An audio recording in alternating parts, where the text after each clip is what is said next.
Hello. Welcome. How you guys doing?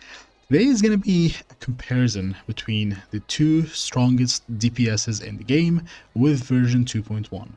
I think Mihoyo knew what they were doing when they were delaying Jingliu and Locha till 2.1 because these are the two probably most anticipated characters for a rerun, since Jingliu is a very good DPS, arguably the best DPS alongside Den Hong and Bitter Lune, and now we have ACHERON, who's also considered as the best DPS with the recent beta we had. So who would you go for if you have option to go for both as a new player?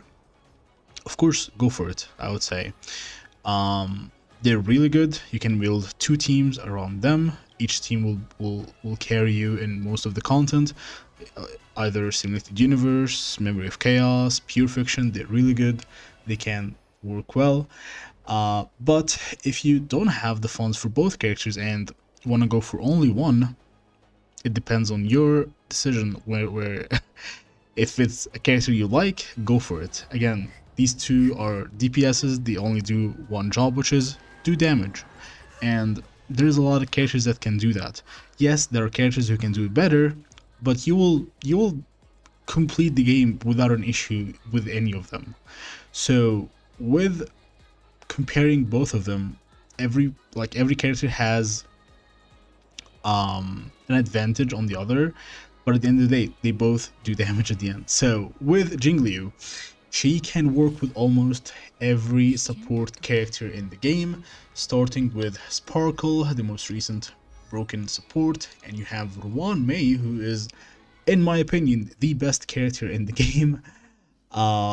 Works with Hu as a healer who can give her energy, works with almost everything in here, except for of course DOT characters, but we're not gonna talk about that. But yeah, as Jingliu, you can use any Harmony character with her. You can even use a sub DPS like Blade. It's very easy to make a team around her, right? When it comes to ACHERON, the situation is different. You would need Nihility characters to be invested in, either Silver Wolf or Pella or Black Swan. These are the top three. Maybe Welt also is an option. Welt is not bad at all. So you need a Nihility character invested in. This is if you are going for the Light Cone. If you're not gonna go for the Light Cone, you're gonna need two Nihility characters to bring to her team. So ACHERON is needs more investment. As a new player, I don't think any new player have access to Silver Wolf, and already Black Swan is gone, so probably Pella and Welt are the options for new players who are starting with the anniversary. So in terms of value for a DPS to go after starting the game, of course she's good because you'll eventually build these characters, but if you just want a character to carry you on from the beginning, I think Jingliu would be the better option. But again, you will eventually build a lot of characters. You're gonna have a lot of I think Nihility has the most characters in the game, so there's a lot of them. Even Gwenifine works, so you should be fine, right? When it comes to being free to play friendly, I would say Jingliu is also more free to play friendly because she doesn't really need her light cone. I just got light cone because she's my favorite character. So you can run almost any destruction light cone on her, like the free to play one from the Herta shop works, the Arlen one works, the battle pass work, even this not this, but the like most of the destruction light cones do work on Jingliu.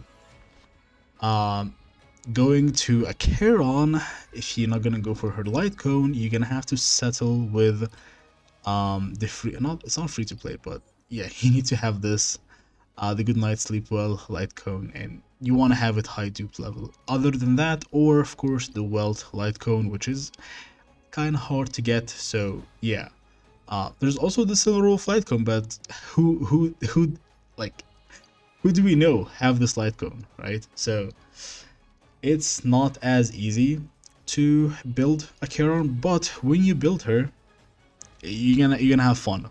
She's probably is actually the best DPS now in the game compared to Jingliu or Dan Hong in terms of damage.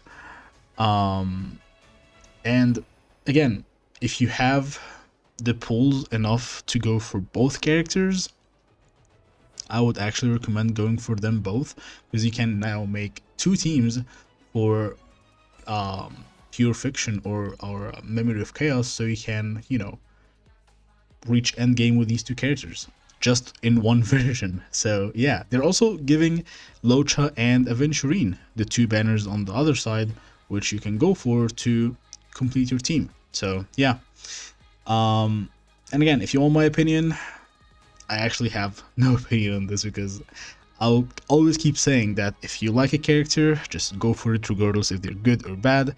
Jingliu, before the release, had a leak that made her look really bad in the game, and I was still gonna go for it regardless. Even if the character is terrible, I'm still gonna go for it because I like the character. That's what will make me enjoy the game. But if you're looking for value right now, as the anniversary goes, I think ACHERON is gonna have way more value in the future with more Nihility character releasing, and with her current damage with the characters we have, it's insane. It's really good. So yeah, if in my opinion, if you're looking for value, I think ACHERON has more value, because it's just DPS when it comes to Jingliu, but with ACHERON you can open way other things with, like defense shred, and like where she can ignore the element. So all these stuff are really interesting about her. So yeah, that's my opinion about it. Let me know what you think. Thank you guys for watching. Stay safe and bye.